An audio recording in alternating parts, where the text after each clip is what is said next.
মৰমৰ ছাত্ৰ-ছাত্ৰীসকল, আজিৰ এই ভিডিঅ'টি 2020 চনৰ মেট্ৰিক পৰীক্ষাৰ অসমীয়াৰ যিখন কুৱেশ্যন পেপাৰ আহিছিলে ইয়াৰে কুৱেশ্যন আনসাৰখিনি কৰি দিবলৈ চেষ্টা কৰিম। ভিডিঅ'টি শেষলৈকে চাই থাকিবা। ইয়াৰ পৰাই তোমালোকৰ এইবাৰ মেট্ৰিক পৰীক্ষাত কমন আহিব, গতিকে কুৱেশ্যন আনসাৰখিনি মই কৈ দিছোঁ, তোমালোকে ধুনীয়াকৈ লিখি ল'বা বা পিডিএফটো তোমালোক হোৱাটছআপত দি দিম। হোৱাটছআপত ডেছক্ৰিপশ্যনত থকা নাম্বাৰটোত তোমালোকে মেছেজ কৰিলে। 1 নম্বৰ, তলৰ যিকোনো দুটাৰ অতি চমু উত্তৰ লিখা। ক নম্বৰত আছিল অসমীয়া সাহিত্যৰ বুৰঞ্জী প্ৰণেতা হিচাপে পৰিচিত সাহিত্যিকগৰাকীৰ নাম লিখিবলৈ দিছে। উত্তৰটো হ'ব অসমীয়া সাহিত্যৰ বুৰঞ্জী প্ৰণেতা হিচাপে পৰিচিত সাহিত্যিকগৰাকীৰ নাম হৈছে ডিম্বেশ্বৰ নেওগ। ক নম্বৰ, কোনটো যুগক ভাৰতীয় সংস্কৃতিৰ বিস্তাৰ যুগ বুলিব পাৰি? উত্তৰটো হ'ব বৌদ্ধ ধৰ্মৰ প্ৰচাৰ যুগক ভাৰতীয় সংস্কৃতিৰ বিস্তাৰ যুগ বুলিব পাৰি। ক নম্বৰ, আব্দুছ ছাত্তাৰ অসম সাহিত্য সভাৰ কি পদত অধিষ্ঠিত হৈছিল? ইয়াৰ উত্তৰ তোমালোকে কমেণ্ট বক্সত জনাবা আমাক। কুৱেশ্যন আনচাৰবিলাক পাবলৈ আমাৰ পেইড টেলিগ্ৰাম ওপৰত জইন কৰিব পৰা। জইন কৰিবলৈ তোমালোকে প্ৰথমতে প্লে' ষ্ট'ৰৰ পৰা টেলিগ্ৰাম এপ্লিকেশ্যনটো ডাউনলোড কৰি ৰেজিষ্টাৰ কৰি ল'ব লাগিব। ৰেজিষ্টাৰ কৰাৰ ডেছক্ৰিপশ্যনত দি পিছত থোৱা লিংকটো ক্লিক কৰি মাত্ৰ যদি আপোনালোকে পে' কৰে গুগল পে', পেটিএম আদিৰ পৰা, যিটো নাম্বাৰ আপোনালোকে ৰেজিষ্টাৰ কৰাৰ সময়ত দিয়ে সেই নাম্বাৰটোত হোৱাটছআপ মেছেজ বা টেক্সট মেছেজত পে' কৰাৰ পিছত এনেকুৱা ধৰণে মেছেজ আহিব। ইয়াত দিয়া লিংকটো ক্লিক কৰি তোমালোকে জইন হ'ব। নেক্সট 2 নম্বৰ সুধিছিল তলৰ যিকোনো এটাৰ অতি চমু উত্তৰ লিখা। ক নম্বৰ, প্ৰাচীন জ্যোতিৰ্বিজ্ঞানৰ আটাইতকৈ প্ৰভাৱশালী গ্ৰন্থ কোনখন? ক নম্বৰ, ইণ্টাৰনেটত সঘনাই ব্যৱহৃত হৈ থকা www নো কি জানিবলৈ কুঁৱলীয়ে ক'ত সন্ধান কৰিলে? ইয়াৰ ক'ৰ উত্তৰ কৰি দিছোঁ। প্ৰাচীন জ্যোতিৰ্বিজ্ঞানৰ আটাইতকৈ প্ৰভাৱশালী গ্ৰন্থখন হৈছে এলমেজেষ্ট। ক নম্বৰ উত্তৰটো তোমালোকে কমেণ্ট বক্সত আমাক জনাবা। 3 নম্বৰ, তলৰ যিকোনো এটাৰ চমু উত্তৰ লিখিবলৈ দিছিল। ক নম্বৰ, অৰুণিমা সিনহাৰ কোনবিধ খেলত বিশেষ দক্ষতা আছিল? উত্তৰটো হ'ব অৰুণিমা সিনহাৰ ভলীবল খেলত বিশেষ দক্ষতা আছিলে। ক নম্বৰ প্ৰশ্ন, কামত ল'ৰা ছোৱালী বুলি ভাগ নাই, যেনেকৈ কাম ভাগ কৰি দিছোঁ তেনেকৈ কৰা, এই কথাষাৰৰ বক্তা কোন? কমেণ্ট বক্সত আমাক জনাবা। গ নম্বৰ দিছিল ইৰাণৰ ইছলামিক গণতন্ত্ৰৰ প্ৰতিষ্ঠাতা কোন আছিলে? যিকেইটা মই কৰি দিয়া নাই কমেণ্ট বক্সত তোমালোকে জনাবা। নেক্সট 4 নম্বৰৰ তলৰ যিকোনো দুটা প্ৰশ্নৰ চমু উত্তৰ দিয়া। ক নম্বৰ, লেখকৰ মতে ছাত্ৰ জীৱনৰ প্ৰকৃত উদ্দেশ্য কি কি? এনেদৰে লিখিবা।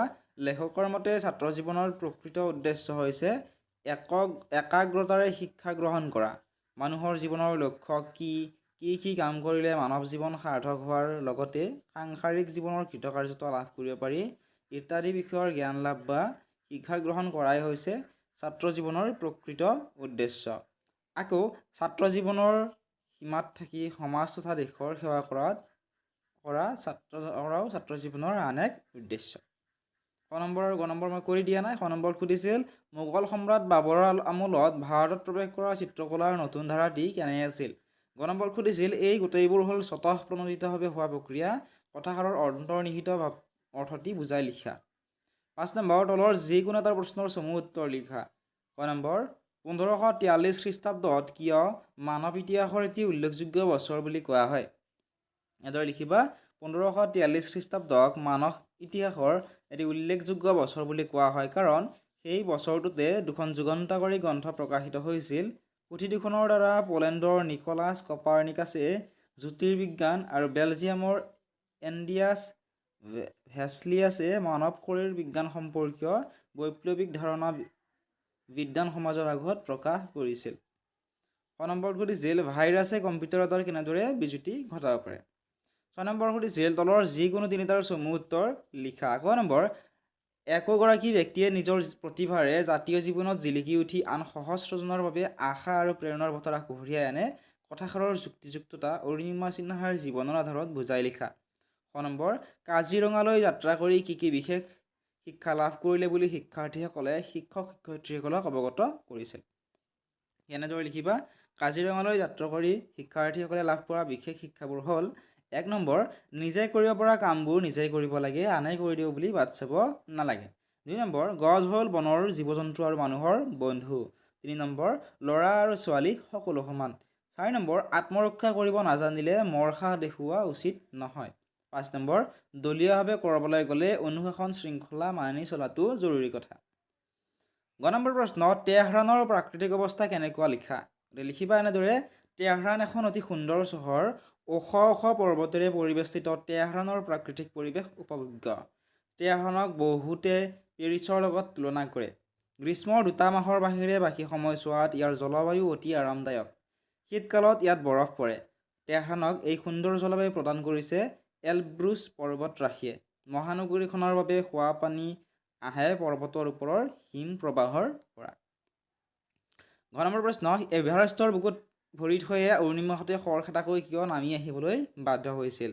7 নম্বৰত দিছিলে তলৰ যিকোনো এটা প্ৰশ্নৰ চমু উত্তৰ লিখা। ইয়াত 4 নম্বৰ দিছিলে। ক নম্বৰ, আমাৰ দেশৰ অধিকাংশ লোক আজিও কেনে অৱস্থাত আছে? ছাত্ৰ জীৱন আৰু সমাজ সেৱা পাঠটোৰ আধাৰত বুজাই লিখা।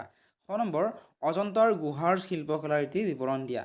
গ নম্বৰ, এটা সংমিশ্ৰিত সংস্কৃতি সম্পন্ন জাতি, ইয়াক নুই কৰাৰ কোনো যুক্তি তৰ্কৰ অৱকাশ নাই। ইয়াত লেখকে কাক আৰু কি সংস্কৃতি সম্পন্ন জাতি বুলি কৈছে?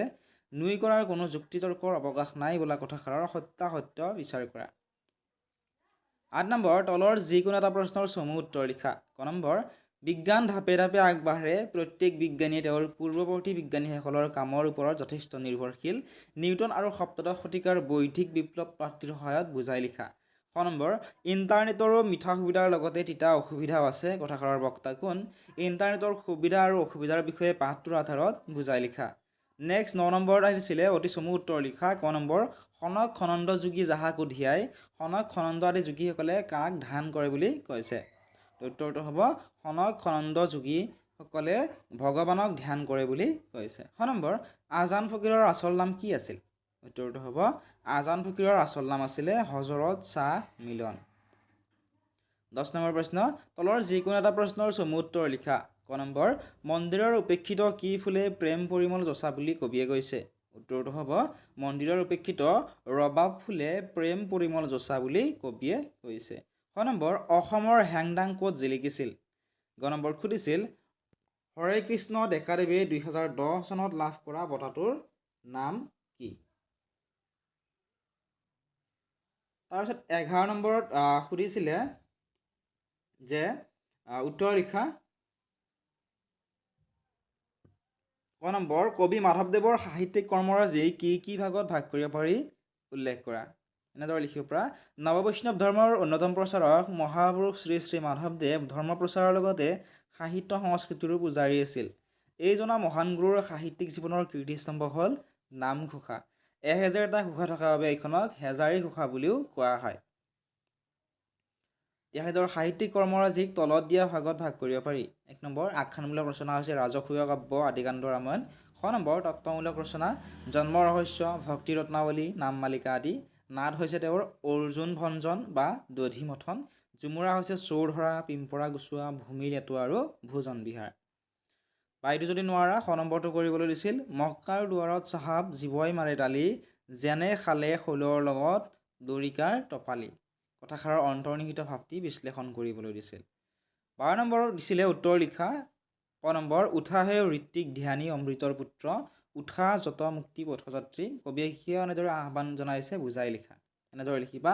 আমাৰ পাঠ্যপুথি অসমীয়া সাহিত্য চয়নিকাৰ অন্তৰ্গত প্ৰশস্তি কবিতাটি কবি ৰঘুনাথ চৌধাৰীদেৱে পুৱাৰ সুৰুজ যে কঢ়িয়াই অনা সুন্দৰৰ অভিযানত অমৃতৰ সন্তান মানুহক জড়িত কৰিবলৈ প্ৰচেষ্টা চলাইছে। সকলো দুখ যন্ত্ৰণাৰে ভৰা কালৰাত্ৰিৰ শেষত সূৰ্য পুৱা উদয় হোৱাৰ লগে লগে প্ৰকৃতিক এক অপৰূপ সৌন্দৰ্যৰ সৃষ্টি হয়।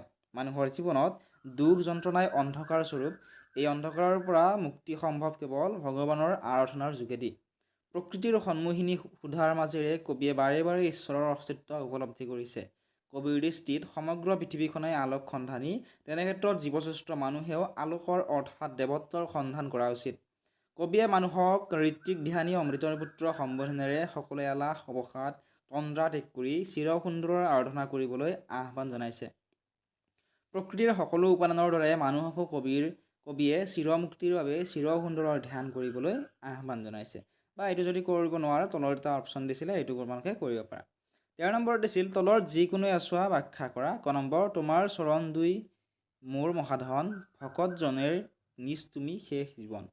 ক নম্বৰ, দেওমাৰি পাৰ হৈ জীৱই আছে চাই, চোৱা চোৱা জীৱসকল ভেলৰে বিলাই। 14 নম্বৰ, মই অসমীয়া কবিতাটিৰ সাৰাংশ লিখা অথবা প্ৰশস্তি কবিতাটোৰ মূল ভাৱ লিখিবলৈ দিছে। গতিকে এনেদৰে লিখিব পাৰা। প্ৰশস্তি শব্দৰ অৰ্থ হৈছে আৰাধনা বা গুণানুকীৰ্তন কৰা। বিহগী কবি ৰঘুনাথ চৌধাৰীদেৱে প্ৰশস্তি কবিতাটোৰ মাজেৰে বিনন্দীয়া প্ৰকৃতিৰ ৰূপ সৌন্দৰ্যৰ সুন্দৰভাৱে গুণানুকীৰ্তন কৰিছে। কবিয়ে কবিতাটোৰ মাজেৰে প্ৰকৃতিৰ ৰূপৰ আৰাধনা কৰিছে। উষাৰ সাতোৰঙী কিৰণে চৌদিশে আলোকিত কৰি বন বিৰিখে ন সাজেৰে প্ৰকৃতিক সজাই সৌন্দৰ্যময়ী কৰি তুলিছে। চৌদিশে ফুলি থকা নানাৰঙী ফুলবোৰৰ মন প্ৰাণ আনন্দেৰে ভৰি পৰিছে। আনকি মন্দিৰৰ উপেক্ষিত ৰবাব ফুলবোৰেও প্ৰকৃতিত প্ৰেমৰ সুবাস বিলাইছে। বিবিধ বিহংগৰ সুমধুৰ গীতে জল স্থল আকাশ বতাহ সকলোতে যেন দেৱতাৰহে সন্ধান কৰিছে। কবিয়ে অমৃতৰ সন্তান মানুহক কালৰাত্ৰিৰ শেষত প্ৰকৃতিৰ আৰাধনাৰে মুক্তিৰ পথ বিচাৰিবলৈ আহ্বান জনাইছে।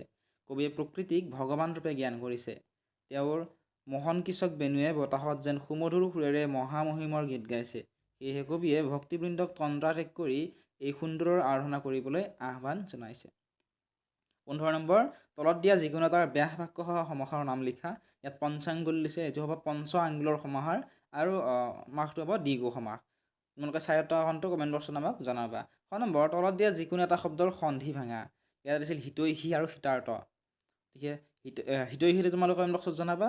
শীতাৰ্থটো মই কৈ দিছোঁ শীত যোগ ঋত শীতাৰ্থ। 9 নম্বৰ, তলত দিয়া যিকোনো এটা শব্দৰ মূৰ্ধন্য ন বা মূৰ্ধন্য স হোৱাৰ কাৰণ লিখিবলৈ দিছিল। চান্দ্ৰায়ন আৰু দুৰ্বিসহ দিছিলে। দুৰ্বিসহটো তোমালোকে কমেণ্ট বক্সত জনাবা। চান্দ্ৰায়নটো এনেদৰে লিখিব পাৰা। চান্দ্ৰ উত্তৰ দক্ষিণ পৰা ৰাম আদি শব্দৰ পিছত থকা অয়ন শব্দৰ ব্যঞ্জন মূৰ্ধন্য নহয়। 6 নম্বৰ, তলত দিয়া যিকোনো এটা শব্দৰ বিপৰীতাৰ্থক শব্দ লিখা। ইয়াতে স্তুতি আৰু সুসুপ্তি দিছিলে। স্তুতিটো হ'ব নিন্দা ভৎসনা। সুসুপ্তিটো তোমালোকে কমেণ্ট বক্সত জনাবা। 9 নম্বৰ দিছিল এটা শব্দ প্ৰকাশ কৰা যিকোনো এটা কোনো কথা নিশ্চয় কৰিবলৈ পঠোৱা বিশ্বাসী মানুহ। কোনো কথা নিশ্চয় কৰিবলৈ পঠোৱা বিশ্বাসী মানুহক কোৱা হয় সজাতি দল বুলি কোৱা হয়। এটা সজাতি দল গুৱাহাটীলৈ গৈছিল, মানে কোনো এটা কথা নিশ্চয় কৰিবলৈ পঠোৱা বিশ্বাসী মানুহক সজাতি বুলি কোৱা হয়। চুহি খাব লগা বস্তু কি কয় কমেণ্ট বক্সত আমাক জনাবা। 5 নম্বৰ, তলৰ যিকোনো এটা শব্দৰ কি প্ৰত্যয় লগ লাগিছে ভাঙি দেখুওৱা। ইয়াতে দিছিলে কপহুৱা আৰু গভাইত। কপহুৱাটো কমেণ্ট বক্সত জনাবা। আৰু গভাইতটো মই কৈ দিছোঁ গৰ্ভ যোগ আইত গৰ্ভাইত। 6 নম্বৰ, সৰল বাক্য মিশ্ৰ বাক্য আৰু যৌগিক বাক্য কাক বোলে প্ৰত্যেকৰে উদাহৰণ দিয়া। লিখিবা সৰল বাক্য কাক বোলে যিবোৰ বাক্যত এটা মাত্ৰ ক্ৰিয়া থাকে সেইবোৰকে সৰল বাক্য বোলে, যেনে গৰুৱে ঘাঁহ খায়। মিশ্ৰ বাক্য কাক বোলে যিবোৰ বাক্যত এটা প্ৰধান বাক্যৰ উপৰি এটা বা ততোধিক অপ্ৰধান বাক্য লগ লাগি থাকে সেইবোৰ বাক্যক মিশ্ৰ বাক্য বোলে, যেনে দেশক ভাল পালেহে দেশ হিতৈষী হ'ব পাৰি। এইটো হৈছে মিশ্ৰ বাক্য। আৰু সৰল বাক্য কাক বোলে যিবোৰ বাক্যত এটা মাত্ৰ ক্ৰিয়া থাকে সেই বাক্যবোৰক সৰল বাক্য বোলে। যৌগিক বাক্য কাক বোলে যিবোৰ বাক্যত দুটা বা ততোধিক সৰল বাক্য অব্যয়ৰ দ্বাৰা সংযুক্ত হৈ থাকে সেইবোৰ বাক্যক যৌগিক বাক্য বোলে, যেনে মই কিতাপ পঢ়ি আছিলোঁ আৰু সি চিঠি লিখি আছিল। তাৰপিছত বৰ্গীয় নম্বৰ দিছিল তলৰ যিকোনো দুটাৰ অৰ্থ প্ৰকাশ হোৱাকৈ একোটি বাক্য ৰচনা কৰা। এটা কাণ সাৰলি মাৰ, এইটো দিছিলে, এইটো লিখিব পৰা নুশুনা ভাও ধৰা। কাণ সৰালি মাৰ মানে নুশুনা ভাও ধৰা লিখিবা। আমি অসৎ কাৰ্য দেখিলে কেতিয়াও কাণ সৰালি মাৰি থাকিব নালাগে। তাৰপিছত চকুৰ কুটা দাঁতৰ শাল শব্দটোৰ অৰ্থ হৈছে মহাশত্ৰু। চকুৰ কুটা দাঁতৰ শাল শব্দৰ অৰ্থ হৈছে মহাশত্ৰু, এনেদৰে লিখিবা। পঞ্চপাণ্ডৱ দুৰ্যোধনৰ বাবে চকুৰ কুটা দাঁতৰ শাল আছিল। আৰু জয়দেউ কাকুতি মানে অনুনয় বিনিময় কৰা, যেনে চোৰটোৱে জয়দেউ কাকুতি কৰিও ৰাইজৰ ৰোষৰ পৰা সি সাৰি যাব নোৱাৰিলে, এনেদৰে লিখিব পৰা। তাৰপিছত 16 নম্বৰ, তলৰ যিকোনো এটাৰ প্ৰশ্নৰ উত্তৰ লিখা। ক নম্বৰ দিছিলে ভাৱ সম্প্ৰসাৰণ কৰা। ক বুলিব নোৱাৰে ৰত্নাৱলী পঢ়ে। ক নম্বৰ দিছিলে তোমাৰ বিদ্যালয়ৰ ছাত্ৰ ছাত্ৰীৰ খেল ধেমালিৰ অধিক সা সুবিধা কৰি দিবলৈ তোমাৰ বিদ্যালয়ৰ প্ৰধানলৈ তুমি ছাত্ৰ ছাত্ৰী একতা সভাৰ সম্পাদক সম্পাদিকা হিচাপে এখন আবেদন লিখা। আৰু কৈছে যে আবেদনত কোনো ধৰণৰ নাম ঠিকনা উল্লেখ নকৰিবা। গ নম্বৰ দিছিল বানপানীৰ বাবে তোমাৰ অঞ্চলৰ বাট পথ দলং আদি নষ্ট হোৱাত সেইবোৰৰ তৎকালীন মেৰামতিৰ বাবে চৰকাৰৰ দৃষ্টি আকৰ্ষণ কৰি স্থানীয় বাতৰি কাকতৰ সম্পাদকলৈ এখন প্ৰতিবেদন লিখা। এই তিনিটাৰ যিটো তোমালোকে পাৰা সেইটো কৰিব দিছিলে। 17 নম্বৰ দিছিল তলত দিয়া যিকোনো এটা বিষয়ৰ ওপৰত এখনি ৰচনা লিখা। ৰচনাত 8 নম্বৰ দিছিলে। 1 নম্বৰ দিছিল তোমাৰ বিদ্যালয়ৰ বঁটা বিতৰণী সভা। ক নম্বৰ দিছিলে শৈক্ষিক পৰিৱেশ আৰু বিদ্যাৰ্থী। গ নম্বৰ দিছিলে তুমি ভাল পোৱা এগৰাকী সাহিত্যিক। তাৰপিছত বৈচিত্ৰময় অসম নামৰ দ্বিতীয় পাঠৰ পৰা এইকেইটা কুৱেশ্যন দিছিলে। বৈচিত্ৰময় অসম নামৰ দ্বিতীয় পাঠত সন্নিৱিষ্ট অসমৰ যিকোনো দুটা জনগোষ্ঠীৰ চমু পৰিচয় দিবলৈ দিছে। একেবাৰে চমুকৈ লিখিলে হ'ল যদি 2 নম্বৰ কৈ দিছে 19 নম্বৰত কৈ দিছিল তোমাৰ দুটা পাৰত সন্নিৱিষ্ট অসমৰ যিকোনো তিনিটা জনগোষ্ঠীৰ বিশেষভাৱে বৰঙণি যোগোৱা একোজনকৈ ব্যক্তিৰ বিষয়ে চমুকৈ লিখিবলৈ দিছিল গ্ৰুপ বিত দিছিলে এইখিনি যে তলৰ যিকোনো এটা দুটা প্ৰশ্নৰ চমু উত্তৰ লিখা ৰামসিংহৰ অসম আক্ৰমণ বিৱৰণটো ক'ৰ পৰা লোৱা হৈছে মোগল সেনাপতি ৰামসিংহই অসমলৈ পঠোৱা কটকীজনৰ নাম কি ভট্টদেৱৰ সম্পূৰ্ণ নাম কি এইটো হৈছে বকুনাথ ভাগৱত পুত্ৰৰ হৈছে ভট্টদেৱৰ সম্পূৰ্ণ নাম তাৰপিছত কি কুৱেশ্যন আহিছিলে তোমালোকে ভালদৰে চাই যোৱা